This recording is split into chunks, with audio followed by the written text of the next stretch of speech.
Wife assumed I was cheating, so she cheated. I took everything and made sure to humiliate her. I'm a 30-year-old male, and I met my wife, a 28-year-old female, when I was in college. My major was in business economics, and hers was in English. We met at the house of a mutual friend. We hit things off pretty well, dated for a couple of years, and sometime after we graduated, I proposed to her. She said yes right away. That's the summarized version of our courtship since, honestly, I don't think there's anything really noteworthy in there. We've been married for 4 years now. I think I started to notice some changes in my wife, let's call her Claudia, about a year into the marriage. It all started after she walked in on me and a female colleague together at a bar. I know it sounds bad, but it was an entirely innocuous situation.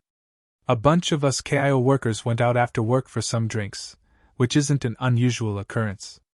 As people started to leave one by one, it was eventually only me and the colleague left at the bar.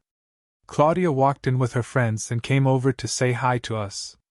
I returned the greeting normally because I didn't feel like I was doing anything wrong. But it was when Claudia got back home after me that everything hit the fan. She walked in, threw her purse down, and came stomping toward me. She pointed a finger in my face and started screaming about how she caught me in the act of cheating on her. I tried my best to explain that wasn't the situation, but she honestly didn't let me get a word out.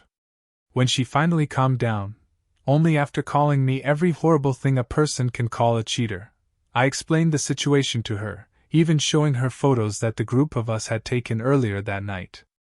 I also pointed out that I didn't react strangely when she came in with her friends because I knew I wasn't doing anything wrong, and I had hoped it would be evident.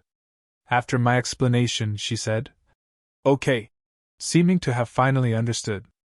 She stood there for a few seconds like she wanted to say something, and then she just went into the room. This was quite some time ago, but it still irks me to this day that she never apologized after all of that. However, the reason I'm retelling this whole episode is that it was the turning point, the point where she started to become clingy and overly jealous. I would sense mood shifts if I so much as looked in the direction of a woman or simply answered a few questions, even if a woman was just asking me for directions. I also noticed that these rules didn't seem to apply to women who were very obviously not a threat. Now, I think a sensible amount of jealousy is healthy. It allows for the enforcement of boundaries. But it's also very easy to tell when jealousy becomes excessive. In her case, it just became excessive after that episode. Which didn't make sense to me, because she had no reason to be so wary of me around other women. Most of the time, I know an interaction has soured her when I notice a shift in her emotions, but only some of the time does she actually start something. It's never a civil discussion. She always gets emotional around the topic. And to say it drives me crazy is an understatement, because she'll always cite the smallest thing as a reason to suspect me. For instance, there was a time when she caught me and one of the female neighbors in our apartment building talking in the hallway. We were literally just talking about basic politics. Claudia walked out of our apartment, saw us in the hallway, and walked right back in. As soon as I saw that happen, I knew I'd be in for it. At that very moment, I'll admit, I thought about divorce. Because honestly, I knew I couldn't keep living that way. It was highly draining. The only thing holding me back was that I felt it would be better for us to approach couples therapy first, at least before I ended things with her. After all, I loved her. So we tried that. And truth be told, it helped, at least in the immediate period. But then, things took a comedic turn when she felt the therapist was taking my side too often. Then, the therapist became the next person Claudia assumed was trying to sleep with me. I remember laughing out loud the day she expressed that thought. It didn't make the situation better, but I couldn't help it. We eventually switched to a male therapist, and with that, the sessions were at least able to go on much longer, at least until the point where it seemed like the changes were actually sticking in her head. We went several months without an incident, so it finally seemed like there was progress. Well, at least until the point that I'm writing this post about. The last several months have been normal, like how things were between us before the hyperjealousy even became a thing. However, I think things blew up when Rebecca, The same colleague who was in the bar with me years back came to the house to hand over some documents. I wasn't there since I was meant to be working from home the next week. I think my wife recognized her from the first time around, and I don't know whether she had a Winter Soldier moment, or whether it was simply because a woman came directly to the house looking for me. But all hell broke loose when I got back home. She started howling at me the moment I walked through the door, and I was greeted with documents being thrown in my face. She asked me why Rebecca knew where I lived. According to her, before I could even answer, it was because I must have brought her there before to sleep with her. The real answer? I had simply told Rebecca where I lived when she said she wanted to drop the documents off.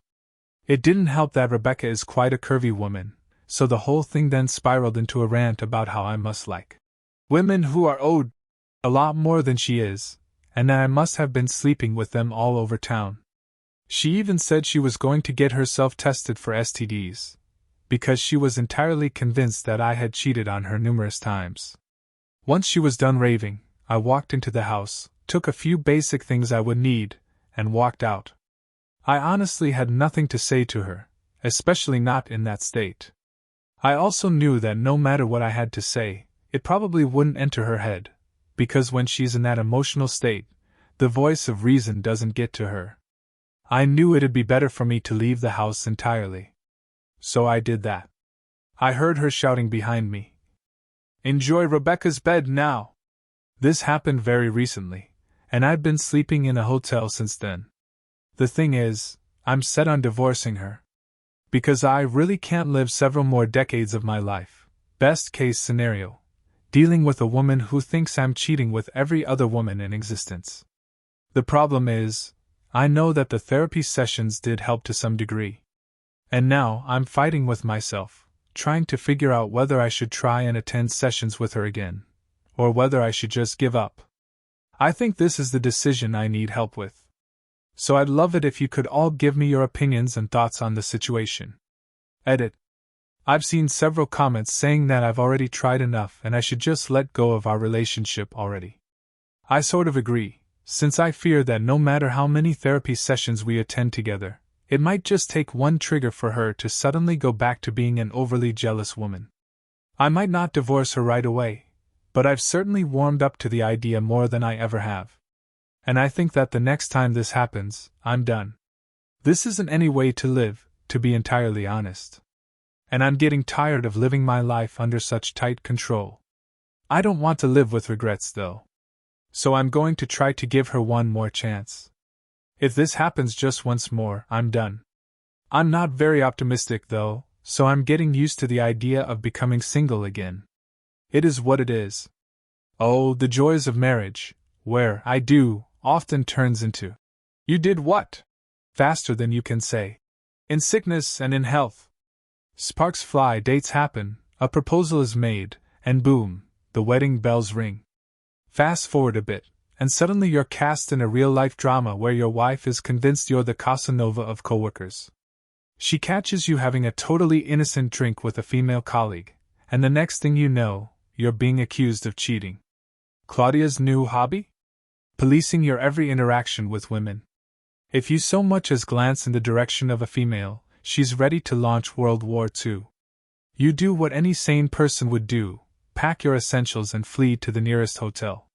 Now you're contemplating divorce, because living under the constant threat of jealousy-fueled meltdowns isn't exactly the dream life you signed up for. Life's too short to live under constant suspicion.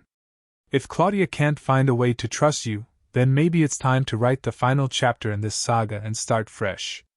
Just make sure to screen any future partners for jealousy tendencies during the first date. Update. Well, here's an update that I wasn't expecting at all, and I don't even know how to express how freaking pissed off I am with this new development. As I told you all the last time I posted, I was getting more comfortable with the idea of divorce. But I just wanted to give her one more chance to get better. The good thing? I didn't need to wait too long for it to become evident that she's never going to get better, and she decided to show me in the most obvious way she could. I realized there was a problem when we went to a friend's barbecue, and I saw her being unusually touchy with someone there. We didn't know the guy, but I asked the host, who's a good friend of mine, and he told me the man was recently divorced and worked in construction. I was concerned, because my wife was never so physically affectionate with anyone but me. So it was obviously very strange behavior, especially coming just 2 weeks after the last meltdown I described in my previous post. Anyway, I tried my best to keep an eye on her during the barbecue, but I refused to make a scene. So it was only when we got home that I brought it up. She didn't seem apologetic at all. And I can never forget what she said. "Well, now you know how it feels." Honestly, that part left me speechless. Because that was basically her admitting that she was rubbing up on the guy intentionally, just to make me jealous. It was so stupid to me. It wasn't even a sensible comparison. She gets jealous when other women speak to me. I've never thrown myself at them, or gotten touchy. It was far from the same thing. She even added, "Are you just jealous because he's a handsome guy?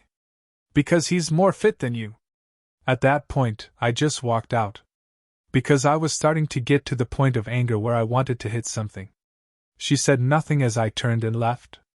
And honestly, as I did, I knew for a fact I was going to be getting in contact with a divorce lawyer.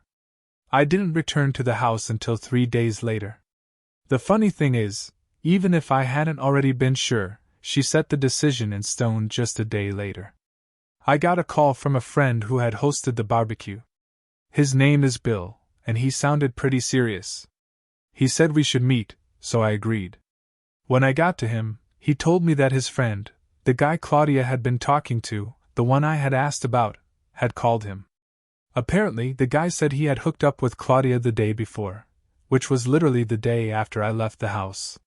He wanted to know what Bill thought about her, since she told him she was single.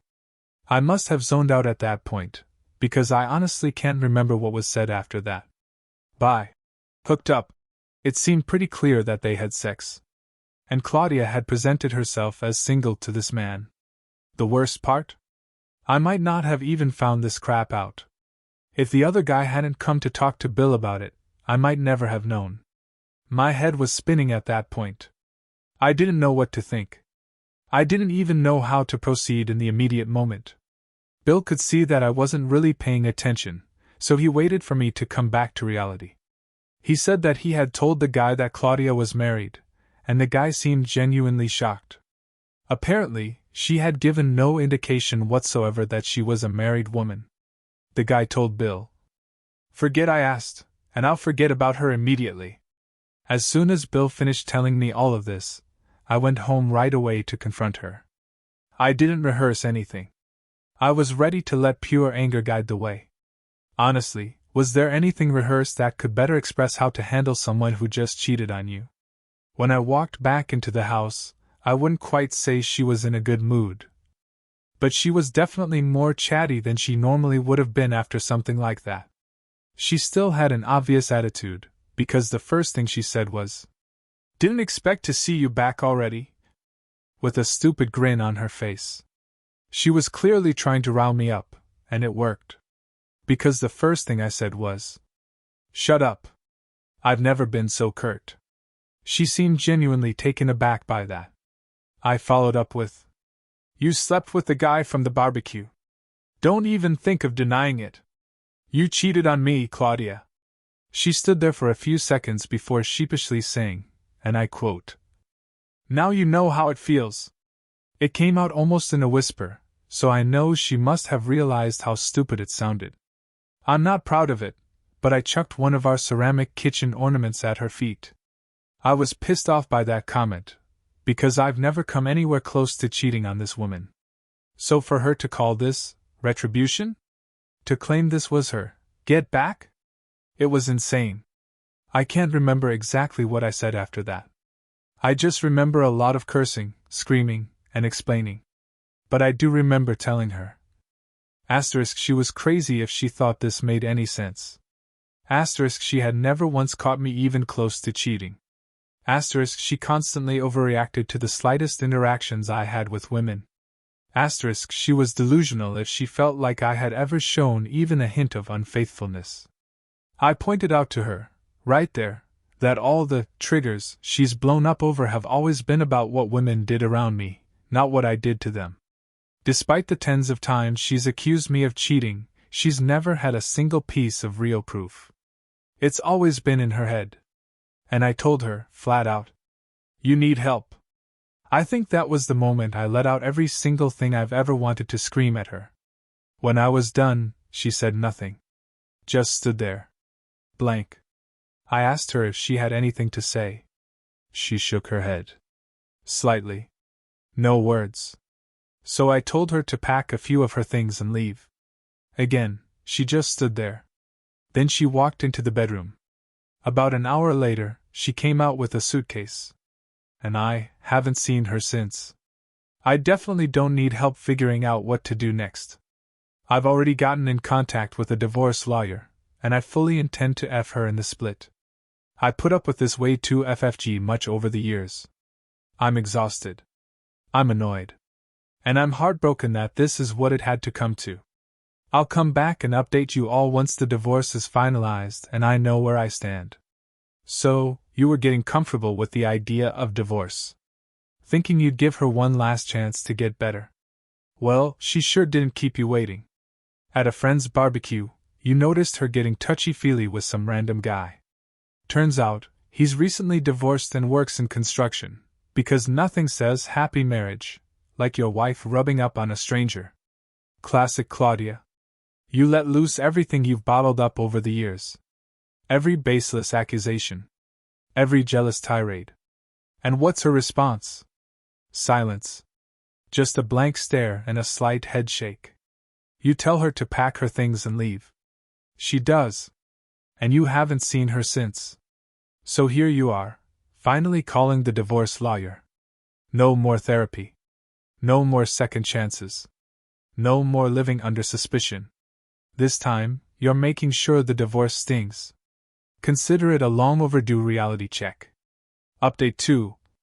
I'm super happy to be writing this update right now, and I'm writing it feeling like I've had a massive weight lifted off my shoulders.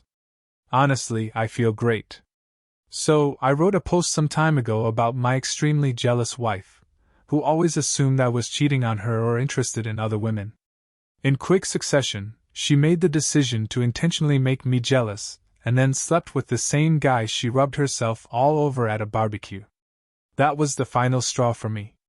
I got in contact with a divorce lawyer in no time. It didn't take long for the papers to be ready, and I made sure that she was served at her workplace. Just so you know, she works at a publishing company, so I'm sure I might have provided some top-tier workplace gossip over there. In fact, I know for a fact that I did, because she sent me a really angry text that evening, talking about how I had embarrassed her, and how she knew I was being vindictive. Anyway, let's fast forward to the part where the divorce proceedings happened. I'll be honest, I messed up. I had no hard evidence that she cheated on me. No recording of my conversation with my friend Bill. No admission from the affair partner. I even asked Bill if he could try to get the guy to confess somehow, but that just wasn't practical. However, I was actually able to convince the court when I spoke about * her extreme jealousy. * the fact that we had been to couples therapy. * and when I honestly recounted the entire timeline. She tried to twist the story in her favor from the start, but it was easy to see through. Thankfully, at the very end of the day, I got a very favorable outcome. * I got to keep the house, which was fair since I lived there before she moved in. * It was determined that there was no need to pay alimony, even though I earned more than her, because the difference wasn't significant enough, and the judge didn't want to reward her behavior. * We hadn't had any kids, thankfully, so there were no custody or support complications. I also think I got off easy because I agreed to let her take several pieces of furniture and appliances from the house. Not out of kindness, but because I didn't want any of her taste or energy lingering behind. I didn't need daily reminders of her. So that's it. I'm free of her. And as much as it hurts to have spent so many years of my life being hounded like a cheater, only to actually be cheated on, I'm glad to be in a place where I know it will never happen again. So Claudia got served at her publishing company? Oh, that's sweet, sweet irony. I'm sure her colleagues were flipping the pages of their gossip novels a little faster that day. And her angry text about being embarrassed? That was just the cherry on top. Nothing like a bit of public humiliation to balance the scales of her paranoid antics. In the end, you got to keep the house, which you rightfully owned pre-Claudia. Avoided alimony. Weren't tied to her by children. And let her walk off with some furniture you never wanted to see again anyway. Masterstroke. Who needs ghostly reminders of her questionable taste and endless accusations cluttering up your fresh start? So here you are, free at last. No more daily accusations. No more hypervigilance over innocent conversations. No more ceramic ornament, throwing rage fits. You've emerged from the wreckage of that relationship bruised but not beaten, and ready to enjoy a life free of Claudia's jealousy-fueled drama. Here's to never hearing another paranoid rant about imagined affairs. And to a future where the only thing that haunts you are happy memories.